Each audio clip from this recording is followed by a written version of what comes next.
Welcome to week one of our class about Victorian England.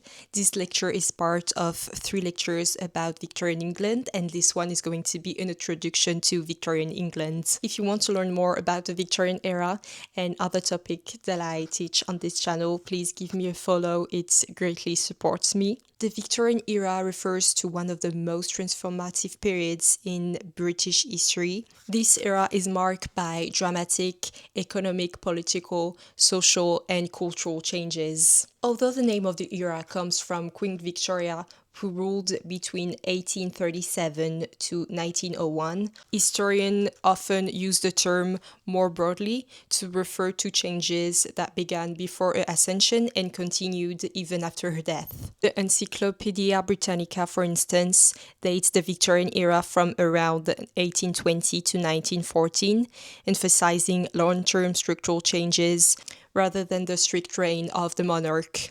During the time, Britain became the world's most powerful economic, industrial, and imperial power. But at the same time, Victorian society wrestled with deep contradictions. Wealth and poverty existed side by side.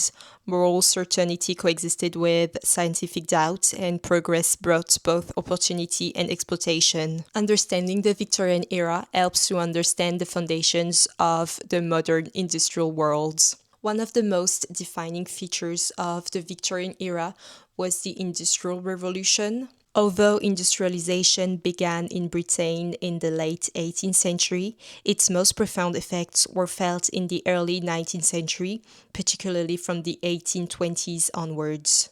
New technologies such as steam power, mechanized textile production, railways, and improved iron manufacturing transformed the British economy. Small workshops were replaced by bigger factories, and rural homes were replaced by big industrial centers. Cities like Manchester, Birmingham, and London grew rapidly as people moved from the countryside in search of work. And Britain became known as the workshop of the world.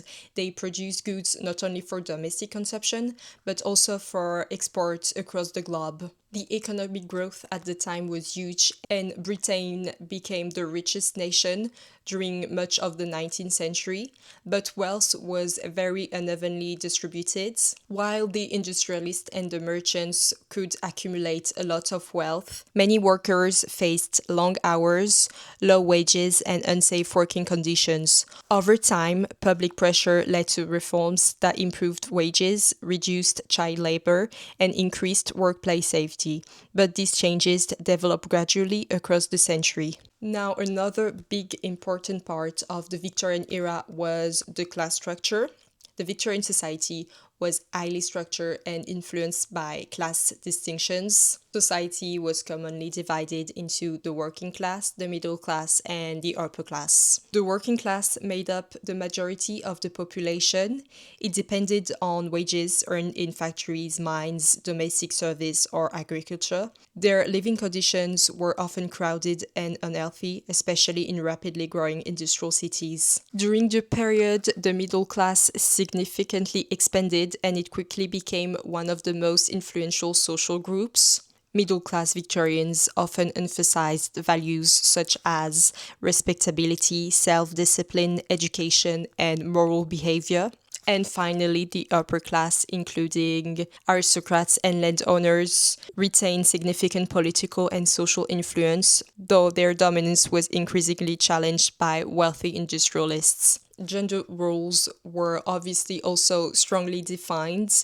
Victorian ideology promoted the idea of separated spheres in which men were associated with public life, work, and politics, while women were expected to focus on the home and family. Now, this ideal did not reflect the lives of all women, especially working class women who still had to work, but it shaped societies and laws. But over time, women challenged these restrictions, laying the groundwork for later movements for political and legal equality. Now, about culture, morality, and ideas, the Victorian era is often stereotyped as an era of strict morality and prudish behavior.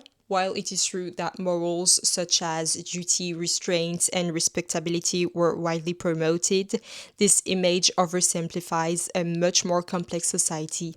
Beneath the surface, Victorian culture was lively, curious, and increasingly willing to question traditional beliefs. Religion, of course, remained central during the era, but it was increasingly challenged by science and new ways of thinking. Charles Darwin's theory of evolution, published in On the Origin of Species in 1859, fundamentally challenged traditional religious explanations of human origins. This sparked intense debates about faith, science, and the nature of progress. And cultural life also flourished during this period. Literature, in particular, played an important role, with novelists such as Charles Dickens, the Bronte sisters, and Thomas Hardy exploring social inequality, moral responsibility, and human suffering. Theatre, music halls, newspapers, and magazines expanded rapidly, reflecting rising literacy rates and a growing appetite for entertainment and information. Now, how did Britain work politically? Politically, Britain during the Victorian era was a constitutional monarchy in which real power lay with the parliaments. Although political authority was at first limited to a small number of wealthy, influential parts of society, only men, of course, the 19th century saw a gradual expansion of democratic participation. A series of reform acts extended the right to vote to increasing numbers of men, particularly those from the middle and working classes.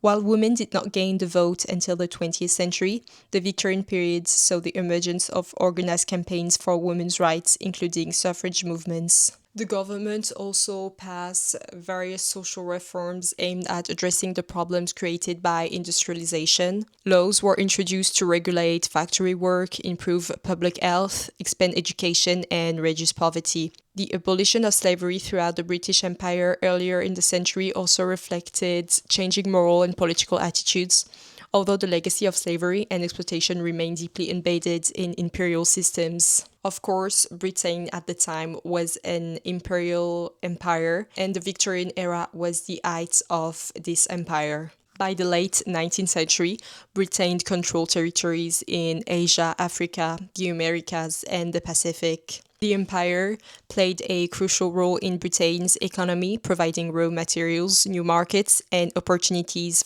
for trade and investments. This imperial expansion was often justified by ideas of progress, civilization, and moral duty, but it also involved violence, exploitation, and resistance. Events such as the Indian Rebellion of 1857 revealed the tensions and conflicts inherent in imperial rule. At the same time, contact between Britain and its colonies reshaped culture on both sides, influencing language, education, and political systems worldwide. Queen Victoria's death in 1901 marked the symbolic end of the era, although many of its characteristics continued in the early 20th century. The outbreak of the First World War in 1914 is often seen as the final break from the Victorian world, as it shattered assumptions about progress, stability, and empire. The legacy of the Victorian era is vast. It laid the foundations of modern industrial society, influenced political systems and social reforms, and shaped global economic and cultural networks. While it was a time of remarkable progress and innovation, it was also marked by inequality, imperial domination, and social tension. Understanding the Victorian era helps us to understand both the achievements and the challenges of the modern world.